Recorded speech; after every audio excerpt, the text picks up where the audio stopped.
Hi, everyone. Welcome to the Customer Town Hall meeting. Thank you for coming. To start, we're going to have Jeff start off with a couple words. Thanks, Paige. If you could, you want to start our video too? Or camera, yes. Yeah, cameras on. Okay, great. Okay, super. So welcome everybody. It's great to see everybody here, and we've got a really good event today lined up for you, and a nice special big prize that we're going to be raffling off shortly at the end of our presentation. You do have to be here for that, of course. But nonetheless, we're going to go through a quick update. Perminder's going to do a demo. I'm going to introduce Paige here on my left. She's our new customer success manager, and we're going to take it through a roadmap and anything that's exciting at PI. Okay, next, our agenda. Again, we're going to go through our PI update and product update, talk a bit about the roadmap, future direction. We're going to highlight a customer and talk a bit about some of the great things that are happening there for them and some of the achievements they've done with R+. It's not an area that I would have typically highlighted whenever I talk to customers or potential customers about ROI, so I thought this was useful to bring forward. Talk a bit about our resources available to you to assist you in your continuous learning, our upcoming events, allow some Q&A, and feel free to use the chat at any time to enter any questions or comments you may have. And then we have the big draw prize at the end of our event today. So on my left is the picture of me, and then we've got Mohan, who won't be able to make it today. He's got somebody in the family who's a little ill, so he's been taking care of that person. We've got Perminder, who's going to go through the roadmap and the demo, and again, Paige, who's our new customer success manager. A little disclaimer, I just mentioned that we're going to be sharing roadmaps with some rough timelines. Hopefully, we'll be able to deliver on those, but like anything else, we'll try our best to meet those times, and but they may change, not only in time, but also what we're able to deliver as far as the roadmap is concerned. So we'll start with the survey. And the first question is, how important is inventory and warehouse management to your company? A, important, but we have other priorities. B, very important. This is a key component of our success. And C, super critical, top important priority to improve and enhance. So let you get a chance to select, and please answer in the chat box. Is that right, Paige? Yep, you can put that in the comments and chat. So let's go to our PI updates. And so happy to mention that we are 150 plus customers with growth of 25% and over 2,000 users. We have the R&D facility located in Markham, which we set up back in June 2021, and we're rapidly developing both AI and our smart warehouse capability. And happy to say that that is growing very well for ourselves. And next one. And some of our expanded use and new customers. We've been very busy and continue to be very busy thanks to yourselves. New customers like Magic Meadows, Electro Industries, Gallery, who've expanded their use of R+, Omega, who's expanding to Mexico, Nellypack, who's looking at adding additional countries, and they expanded into facility in Pennsylvania. Pyrotek, who continues to grow and make a lot of use of R+, which we'll talk a bit about. And then we've got, of course, Westbrook, who've done some really neat things around null parts and their shipping requirements. And we've got folks at Kumi, who were our first smart warehouse, and they continue to grow the use of that particular application. And I want to introduce Paige, who's new to our company. She's going to be in charge of our customer success and support for R+, for visual, along she's going to be working in the R+ SA product, as well as the Business Central product, and she'll be running both our customer advisory panel and our town hall. So over to you, Paige. Thanks, Jeff. I know a couple of you might have worked with me a little bit or just seen my face or email before, but I will be taking over customer success. For those of you wondering, Kurt's still around. He's just stepping into more of the project management side of things with Parminder. So I'll be here to answer any questions if you have anything you wanted to bring up or speak to. I'm sure that I'll always have time to book in and to meet new faces. Even if you wanted to book an intro call, I'm more than happy to do that. So one of the things that I'll be running is the CAP meeting. So this is our customer advisory panel. We had our last meeting just a few weeks ago, actually, and had some great turnout and great conversation going on. This is really a chance where we get key customers to provide their input on our product roadmap, give us feedback on the current features that they're using, what they might not be using to its best potential, even if they can identify some areas for improvement there. We're always really looking to hear back, and this is one of the best channels to really get your voice in and to be an active part of our development of our company and products. So if you would like to join, we'd love to have you. Please do reach out to me. My email is on here. We'll send it out to you as well in our follow-up email, all my contact information. and a little bit more of an opportunity for you to get involved with us. So we had quite a busy year last year with a lot of enhancements released. As much as we'd like to go over all of them, we're not going to be able to make it through. So we just highlighted a few of the key ones from both our RF Plus roadmap as well as our TM Plus roadmap. So first off, you'll see our inventory lookup by part description and partial part ID searches. So this is our enhancement in RF Plus in the inventory module, and it allows users to look up inventory using part description or partial part ID. So think similar to using the wildcard feature in Visual, where you can type in RJ as part of the beginning of the part ID, and that will help to filter and show up. Our next one in RF is our future date shipments. That's in our control center during the shipping confirmation. So what it does is it allows users to future some dates for their shipments. So when we sequentially pre-pick and ship those. So actual shipping date could be 1 to 2 days later, and it also allows the user to work on the next shipment for the same CO over this period of time. So for third, we have our inventory module. That was for a part drawing file. And this enhancement was also in the inventory module, and it was a new icon enabled if customers have an image file attached or associated with the part in Visual. So that would be located in the part maintenance, and it supports any type of files, extensions, including PDF, JPEG, or PNG. We also had the CO LPN pre-build enhancement, and that one in the inventory module as well. It allowed the pre-building of license plates to stock using a CO. So that shipment of the LPN would then occur in outbound. For next, we had the weight calculation performed during the LPN picking. So this is a total weight calculation for all the picked items in outbound LPN picking screen and for our shipping purposes on the pack list. For the print PO receiving label for null parts, this was the feature that allows you to print POs that don't have a part ID. And for shipping integrations, RF now supports rate links, which we're very proud, as well as Starship. So now we have also LPN picking that goes along with our Starship integration. Our enhanced shipping integrations are also with Modula. For technology upgrades, these are things that are always ongoing on the back end and help us to create the best experience. That's the next one. So for our TM Plus enhancements from last year, these ones included the employee dashboard for work order receiving and work order issuing functions. This allows users to issue requirements to work order and allow work order goods receiving in addition to existing labor ticket creation functionality. And then for that, we also had, of course, always ongoing technology upgrades on the back end, as well as support for the shipping integrations, and of course, that employee dashboard. And we do want to note that RF Plus Telnet is not supported with Visual Manufacturing version 10. So there are many more enhancements to come and that have already been released. You can find that on our website as well. There's a list of that under all of the upgrades for both RF as well as the other products for our company. So now I'm going to pass it over to Parminder to go over this coming year's roadmap. All right, thank you, Paige. So we will have a high-level overview of what's coming for RF Plus and TM Plus in the roadmap. So we have our WIP tracking module, which allows you to, which will allow you to transfer WIP inventory between warehouses from warehouse 1 to warehouse 2. So this is when you issue your materials and there's no part ID associated, but the output of that operation can now be transferred between warehouses. Previously, it was only supported within the same warehouse. And WIP lookups will have the operation sequence information and resource IDs and operation types as well. And then RF Plus, TM Plus multi-language support. So currently the multi-language is supported in RF Plus, which we will have a look at in the demo upcoming in a few minutes, where you can choose different languages, Spanish, French, or any other language ID supported by Google Translation. So those will be also enhanced into TM Plus shop floor as well for the end users. And then R Plus, TM Plus log files. Currently, these log files are in multiple places. So for we will be migrating them into a one common area for a better troubleshooting for both customers and PI team if any issues does arise for investigation purposes.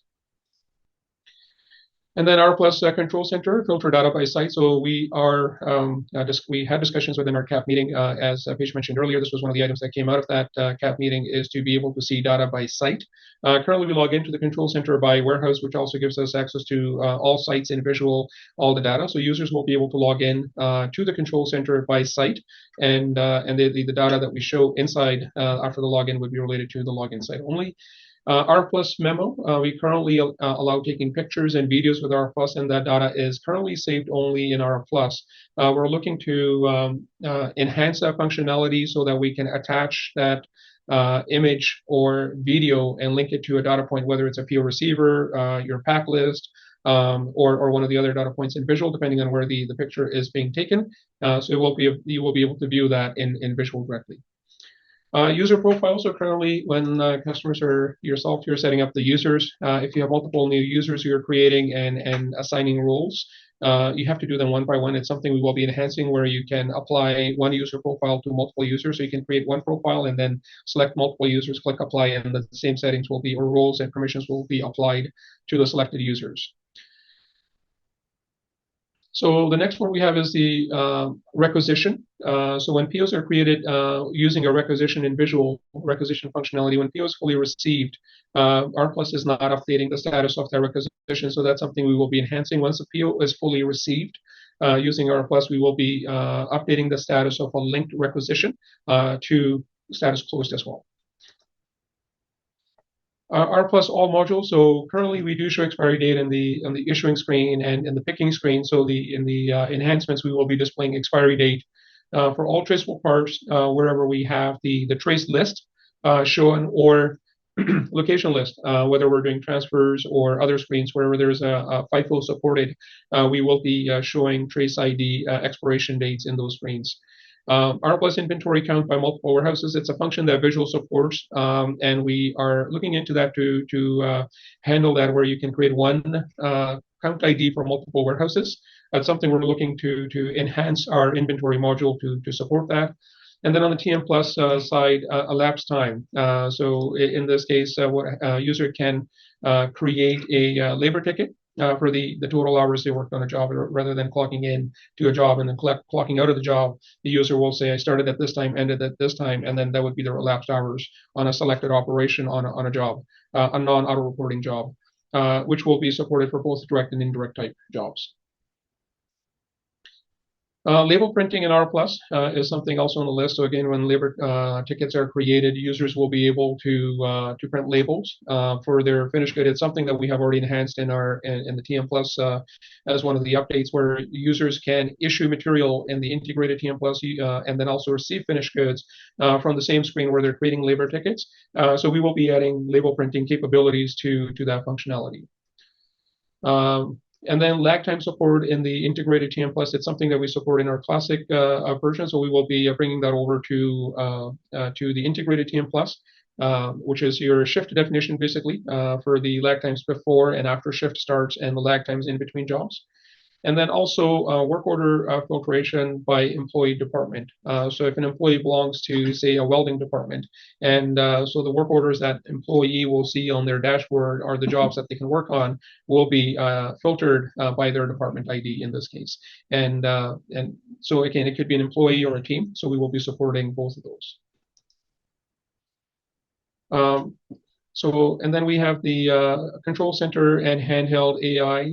So we're looking to enhance that functionality on using the historic data that we see in RFLS in visual for the PO receiving, production, and outbound, where we will be predicting and suggesting users the trends or the possibly the upcoming tasks that can be might be coming up in the queue. So this is still again at the early stages. We're working on this, and it's expected to be something to look at in Q4 this year and possibly into Q1 next year.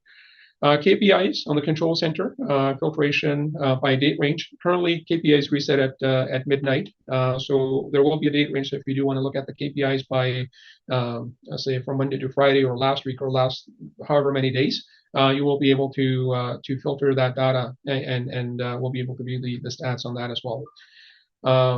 And then PWA support, this is, again, a new technology that we will be adding it to both handheld and control center, which will allow us to create some special functions for each user, or users will be able to create their own bubbles and using the PWA technology. So as part of our enhancements to the control center, we are planning to rewrite the control center with a newer technology, and then new enhancements, including security enhancements and data filtrations, KPI filtrations, and then addition to that, the second phase of that would be is adding PWA support to that control center. Thanks, Parminder. A lot of exciting updates, and I know you'll probably notice that as you get more involved with us and take advantage of the many opportunities that we have, you'll be able to get your voice in and really contribute to our roadmap in the future, which is how we would really like it to be, for our product to be built and determined and led by our customers first. So for our next sets, we're going to move into our customer highlight. So Jeff is going to walk us through our case study done with Pyrotek Canada. Yeah. Thanks, Paige, and thanks, Parminder, for update. Just a quick question for Parminder. Visual 11, that's coming out in the fall, right? Yeah, that's the update we have seen. Yeah. So we won't have anything probably ready for Visual 11 until early 2025, by the sounds of it. Yeah, so depending on the release date, we generally takes about 3 months for RFLS to be available for use with Visual 11. Yeah, and yeah, we're a little busy, but I'm looking forward to some of those enhancements on TM Plus, especially the elapsed time. I think it's going to be a great addition, allow customers to use it throughout the company, particularly in engineering departments. Yes. We always don't want to clock. I just want to say they did 5 hours on a drawing or whatever. Agreed. So yeah, all exciting. Thanks. So this is part of a slide deck that Derek Bostic generously allowed us to use. He presented this at the last Visual Focus about their use of Pyrotek, which has been quite impressive to say the least. So first of all, a little bit about Pyrotek. They've been on RFLS for well over 10 years. They started with the Telnet version. Now they're going to be migrating across to the web version. And you can see that they started on we started with them on a very old version of Visual. Now they're on 908. They have 100 plus RF+ users, 250 plus Visual users, which probably puts them in the upper echelon Visual users for Infor. They're using a series of the number of SQL servers and created their own ad hoc queries to support obviously a lot of analytics and KPI tracking, using SSRS for reporting and Gupta for their reporting needs there as well. So what Derek did was he highlighted a particular plant, in this case Carlisle, which I believe they're located in Ohio, if memory serves me correct. And it was a paperless initiative on the shop floor. So paperless workshop, PWS. It's basically scheduling a work order and getting information around it, providing directions, communications, showing part drawings and specifications. And they're also using Visual Wedge Barcode, blast from the past, if you guys are familiar with that product, to do labor entry. And then they've got RFLS doing inventory transactions on the shop floor. And so you can see that they've really pushed RFLS again at another plant in Aurora to support their shop moves. Actually, Aurora's in Ohio. Carlisle's in Pennsylvania, so my bad on the geography there. Inventory moves, they're doing almost 90% through RFLS. Work order issues, again, 83% through RFLS. And work order receiving, they're doing 95% through RFLS. And you see that they track those statistics on the right. You see there in terms of those moves. And there's a good reason for why they do this, as you'll see in the next slide here. So again, they're tracking, specifically how they're moving their product. They're making a strong effort to push as much as they can to RFLS, and not to have somebody walk over to a visual terminal and do that, or write it on paper and then have somebody in the office enter it, which would be a big issue as far as real-time data is concerned. And again, they track in detail. So in 1 year alone, they did a total of 103,000 plus transactions, of which 83,000 were done through RF+, and a little under 20,000 in Visual. And basically, all the warehouses can move the inventory both physically and in Visual at the same time. So operators have that choice, but what they're trying to do is push away operators from having to record both on paper and then complete the transaction later on in the desktop and Visual. And the reason why this is so significant is that, on average, a manual entry into Visual will probably take at least 10 minutes. That includes walking over to a terminal, logging into the terminal, finding the appropriate screen, and then doing your entry. And that's if you remember to do it. A lot of the times these guys will likely batch their entries to do. They'll try to do it when they have time, or they do it at the end of the day. Again, both problems. Whereas with R Plus, these folks are doing it as the transaction happens. Typically, they're taking probably under 5 minutes to do a transaction as they perform the move itself. So, one of the pushbacks we get from users all the time when we hear about it is the fact that they end up doing their job slower because they have to do the day entry. The reality is they have to do the entry individual, or somebody has to. You're really actually doubling or tripling the time associated with that particular inventory move. So in this particular example, where you see 83,000 plus transactions are plus, if you're assuming that we can save on average 5 minutes per transaction, that's a total of almost 500,000 minutes saved. Or in their case, if you take it into hours and you assume, say, an hourly rate of $20, that's almost $200,000 a year in labor savings, which goes, in this case, straight to the bottom line, allows them to record more moves and to get their inventory more accurate and up to date. And as you know, that has a huge ripple effect throughout the organization, be it procurement, be it production, be it sales. So just having this data updated in real time, not to mention the time savings associated with the actual movement of recording of the transaction, has provided them a huge benefit, and hence they're pushed to expand our product throughout their enterprise. So in summary, why R Plus? According to Pyrotek, it supports their paperless initiative.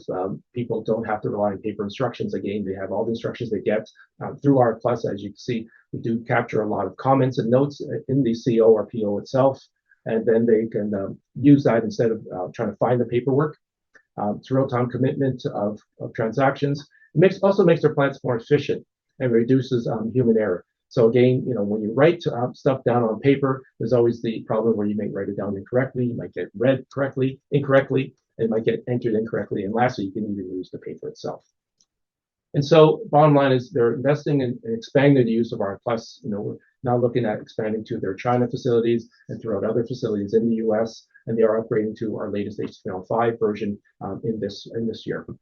And then they've got a number of expansion to their production locations. They've got 50 plus Android-based guns, and the rest of it they're likely doing it through terminals or through tablets. And again, they're seeing that the web-based platform is going to certainly allow them to push it out more easily, because you now no longer need a Telnet client installed on the actual device to support Telnet. And then we're always enhancing our dashboards and management screens. So, and they're also taking our data and enhancing it and adding their own reports and KPIs against that too on their own screens. So all in all, a great success story, and we're only too proud and honored to be part of this growing use of R Plus. Thanks, Jeff. It's a great case study to cover. So thank you to Pyrotek for letting us cover that for this highlight for our customer town hall. Just as a note, we'd love to feature you if you think that your company has had a lot of progress with us, and we can showcase all of the accomplishments and pieces that you would like to share with others on how you were able to improve. So for our next section, we're going to move into our show and tell. In here, we'll cover a few of the roadmap items that we had discussed. So for our pick by truck feature, multi-language support in the handheld, and RF plus labor ticket screen, those will be covered by Parminder. And then I'll go over our PI University, just a quick tutorial and walkthrough. So with that, I'm going to pass it over to Parminder to share.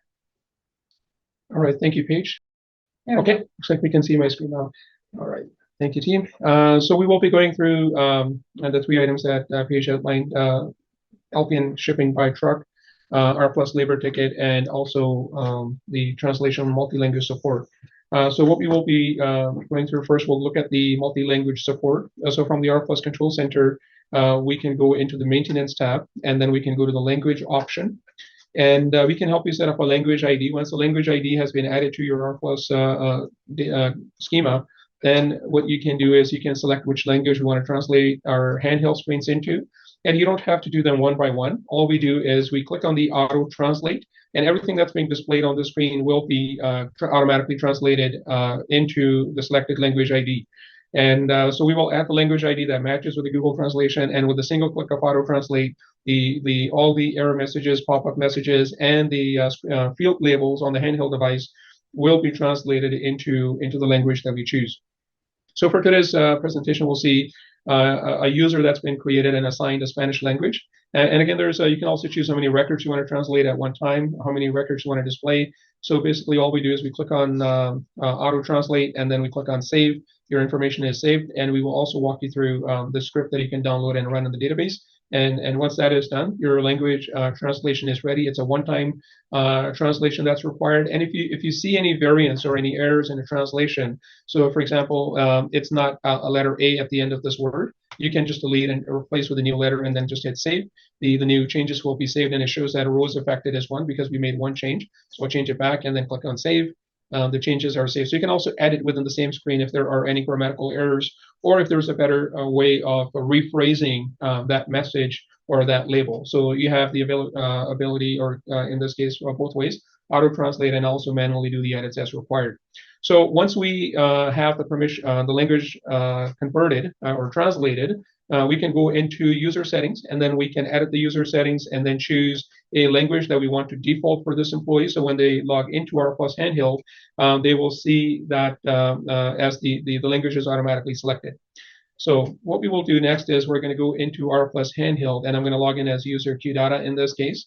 And so once I log in, we will see that the language ID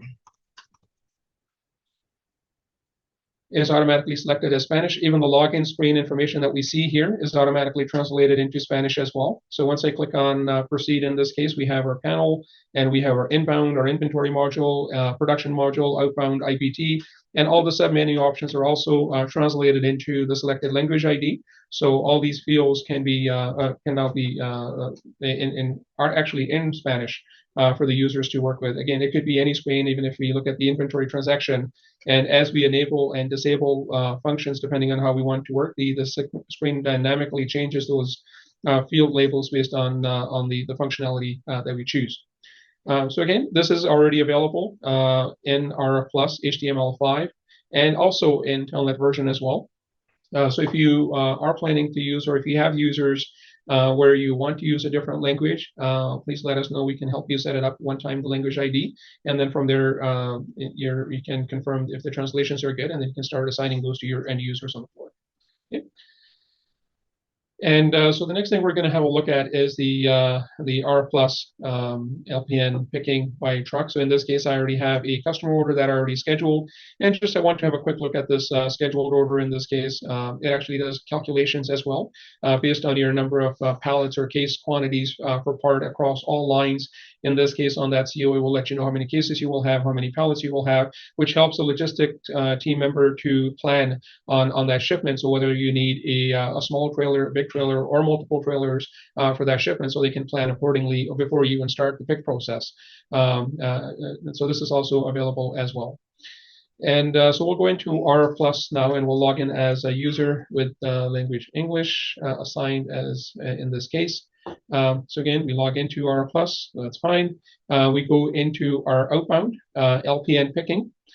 So this LPN pick process, again, the rest remains the same. In this case, there are a couple of variables here that are added, or functions that are added. One of them is called truck ID. So you don't have to assign truck IDs in advance. This is what the picker will be informed of when they're handed this work, saying, pick this customer order, but pick for truck 1. So in that case, truck IDs are created in the database. You can have as many trucks you may possibly be picking at one time for the same CO. So previously, when users were doing a pick using R+, they were only allowed to build one pack list at a time. So with this truck function, you can pick the same CO for multiple trucks at the same time, and each truck will have its own unique pack list ID.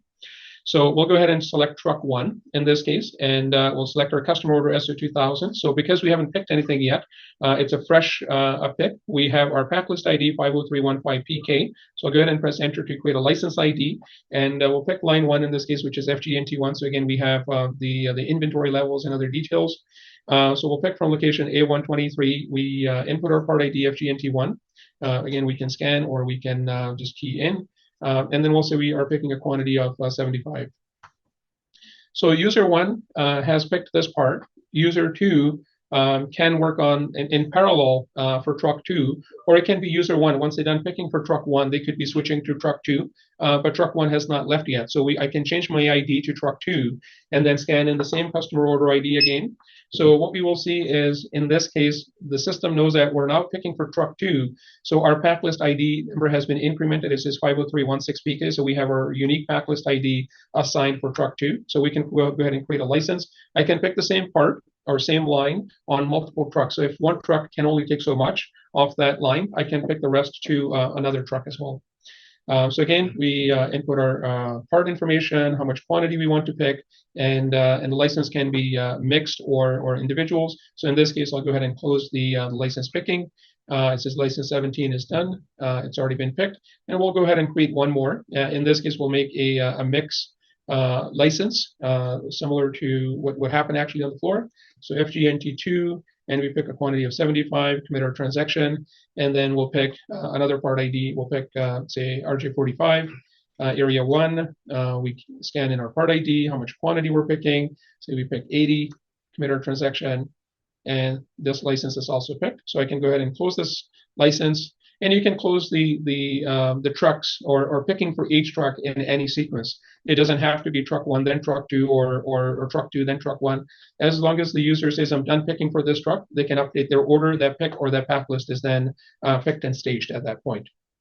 Okay, so we'll go ahead and finish that information. And one of the other things you may note is here on the top in the license picking screen, we have the total weight calculation. So this is coming from your part profile. As you're adding parts to your truck, this is your total weight that you have picked on that truck. So just in case if the truck can only takes a 40,000 pounds, and that's the cap, user can keep an eye on how much they have picked and if it's going to be an overpick in terms of weight, maybe not by quantity, but by weight as well. So that's another nice function that helps the user on the floor as they're picking for truck. So again, I'll go ahead and close this shipping screen, and we can print our pack list like we would do. So I'll go back, and if I look at my control center here, it shows us there's one CO that is picking in progress and one CO that is already picked. So it's actually the same CO. It's a pack list in this case. So pack list 16 has already been picked. And if I go into CO in progress, this is one of our lines that is being picked. So I'll go ahead and I'll go into truck 1, and I'll scan in the same CO here. And it will show us that this is pack list ID 15, and we picked 150 pounds of weight. So I'll confirm that, yes, I'm done. Yes, close all the open licenses, print a shipping label, print my pack list. The materials are now staged, and I can go into LPN shipping. Before I do my shipping, I will go into, at this point, when the truck arrives to pick up those materials, the shipper can then go into R+ scheduled orders, and they can assign which door this order will leave through. So again, you can have one door or multiple doors. Since if both trailers pull in at the same time, then you can assign multiple doors to the same CO at the same time as well. So when I go to the handheld and I go into my LPN shipping at this point, and if I choose, say, truck 1, and I will choose my door, and these are the only 2 doors that are assigned.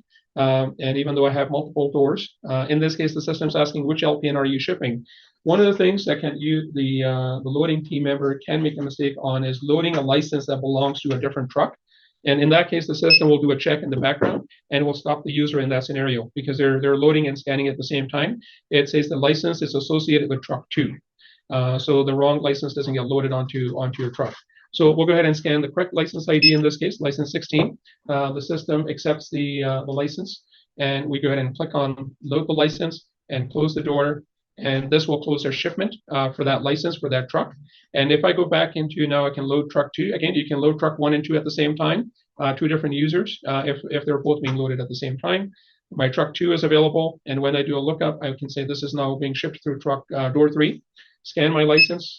It confirms that this is the right license for this truck, and it says I have 2 licenses that are picked for this truck. So I load my first license, load my second license, license 18, confirm. Both licenses are loaded, close the door, shipment's done. And when we go into our Plus Control Center, we look at our KPIs. It shows that 2 shipments have been done. And when we click on the shipments, it gives us the pack list ID 15 has been shipped and pack list 16 has been shipped. This is the customer order ID. This is the ship date. This is the address. Even though they're both going to the same place, but we have done a shipment for 2 trucks. So the next item we're going to have a look at is the R+ labor ticket screen. So in this scenario, again, in TM Plus, users clock into a job. It's an actual time that is being captured from the time they clock in to the time they clock out per job per operation. In this case, the user says, I'm working on this job. They scan in the work order information that they are working on. They choose an operation that they just worked on. In this case, user can key in the good quantity or completed quantity for that operation. So again, on the bottom here, it says we have completed 0 of 500. So anything that was previously completed will be shown on the screen as well. And deviated quantity, if there is any, then a user can fill in. We can also default this field to 0 as well. So once we validate, we commit our transaction, your labor ticket will be created in visual based on your run type and how many pieces per hour, hours per pieces. So the system will do the calculation and will create a labor ticket for the user. So if I go back into the same labor ticket entry for the same job again, it can be the same employee or another employee from another shift. It shows the employee the total progress on that operation. So again, I can go ahead and create a labor ticket for more quantities and say I created 2 deviated quantities and the labor ticket is done. So as soon as we click on the green arrow, your labor ticket's updated on the work order, and following the visual rule, if there's any auto issue parts for that operation, those materials will be relieved. And if your lower level operations are auto reporting, then your labor tickets will be back flushed accordingly. So that covers all our show and tell 3 items. And if you do have any questions, we'll take the Q&A at the end. And if you do want to discuss any of these items after this meeting, please feel free to reach out to myself or Paige. And, and just a quick word on the translation is that, always check it yourself to confirm, and there is a way to edit that as well. If Google, for any reason, does not do a good translation to the appropriate words. We're also going to be doing Chinese as well, and we're going to be making that available shortly as well. And yeah, this is I love the labor ticket creation. That's a great feature a lot of people don't know about. All right, Paige, I have stopped. Make sure you can share your screen. Great. Oh, you see your Google Chrome. Yep. So what I'm going to show is the PI University walkthrough here. So we're going to go to the Portable Intelligence site. And you can find this in the Customers tab, PI University. So a little bit on the point of Parminder's walkthroughs, if you want to have access to videos and look at different features that you might want to refresh on, or maybe you even want to send that to some of your users on the floor, we are more than happy to set you up with an account on PI University. We can set that up for each user, and you'll be able to see all of the courses we have on here. And this is an ongoing list, so we're continuing to put our most important enhancements and especially features on here as well for both RF and TM. So you'll have access to things like LPN picking shipping. If you want to learn more about the wave picking and shipping with RF, assigning COs and CO lines to a specific user, whip tracking. Let's go into a course right now. And what you'll do is you'll enroll and start learning here. And then the content will pop up here with the side menu of all the different videos or content underneath this course. So for this particular one, we only have the one video here and just in-house video player and a walkthrough. And for some courses, they do have a couple more modules behind them. But a great use for if you, again, need a refresher. Or if you have trouble sleeping at night and you want to go to and they're, again, free and no charge. They're available 24/7, and it's just a great way to refresh them. And we also have a lot of SOPs available for everything you've seen, both online through PI University and what Parminder has demoed today. And the whole idea is you take those SOPs, which are in Word doc format, and customize them to make them appropriate for yourselves. And again, we're always here to help in terms of anything you may want to do, because we love it when you increase your usage of R+.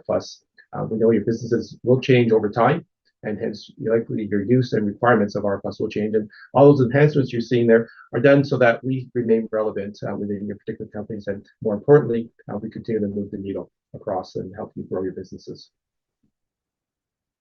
So you can reach out to me, my email, if you would like to set up an account. Can everybody see my screen? Great. So we'll move on to a quick survey question. You can answer this in the chat. Based on today's updates, you will be A, checking out PI University and or the webinars that we'll be holding in the future. B, exploring using more features in R+. C, looking into add more user licenses. And D, life is exciting enough, no plans for 2024. Hopefully nobody chooses that one, but always open to some hard critical feedback. So we do want to just cover a couple upcoming events. As we mentioned, we're always hosting new webinars, lunch and learns to continue educating you on the current industry trends and things that we're having in development. Yeah, so we're getting some feedback, and most commonly everyone's choosing A, and some customers have chosen A and B. Good. Yeah. Which is explore using more features in R Plus and checking out the PA University and the webinars. Or they're just saying that to make us feel good. We'll never know. But yes, definitely stay tuned. We'll be posting on our socials. We can add you on our email list as well if you'd like to keep up with those. So the ones that are most up and coming for the VM, this is for our visual manufacturing RF users. We'll be hosting a barcoding journey lunch and learn on April 17th, 2024. This one's an interesting one as we have 3 customers already ready to go, and they're going to walk through their whole journey of implementing PI. It's a great delve, a little bit more in depth of how they really were able to tackle some pretty specific issues that they had and come out of it with some really great results that help both the company and of course the people themselves that were behind those projects. We also have the Visual Manufacturing Canadian User Group, or VMCOG. That's coming up on March 21st, very quickly. So if you do want to register for that, of course, again, email me and I can absolutely send you the link to that invite. For our customer advisory panel, this is still to be determined, but we're hoping to have the next one around June in 2024. This could be pushed up a bit earlier as we do have a couple more members joining, so a lot more voices to be heard. And last one is the Visual Focus Trade Show, and this one is coming up in September 24. And this is actually our surprise prize for the raffle draw, is 1 ticket to Visual Focus. We won't have the travel expenses included, but this is a big event, and we know it gets a lot of buzz and a lot of excitement. So we're very happy to be having this as one of our raffle prizes for today. So for those of you who have stuck around to the end, thank you for coming and listening in. We will now pass it over to Mark, and we're going to do a bit of a spin the wheel to do the raffle draw. So you can share the screen, Mark, so that people know it's a legit wheel. I guess this is called the Wheel of Fortune, right? So everybody's name is on here. Is that right? Yes. Yeah, everybody who's here. And how it works is that if you can't go, you can transfer the ticket to somebody in your company. Oh, it's Joey. Oh, big winner. Okay, Joey's with which company? Pyrotek. Pyrotek. Wow. Joyce. Congrats, Joey. And Joey's just new too. Yes. Wow. Joey's our 2-time winner. Joey also won our PyCap gift card raffle draw. Yeah. So very lucky. I would say that this might be a fix. Congrats, Joey. We'll see you down at Focus. Hopefully it's you, or send somebody else. Okay. Yeah, and there's another visual event that's going to be on here. I don't have much details, but it's with ICG, and they're another Infor partner. They're starting to get set up. They're going to have an event exact same time as Visual Focus, so we'll very likely be at both events.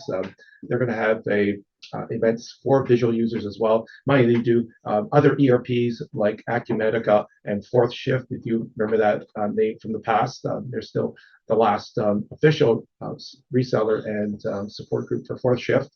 And so they'll be holding that, I believe, in Knoxville, Tennessee. But we'll give you more details on our website.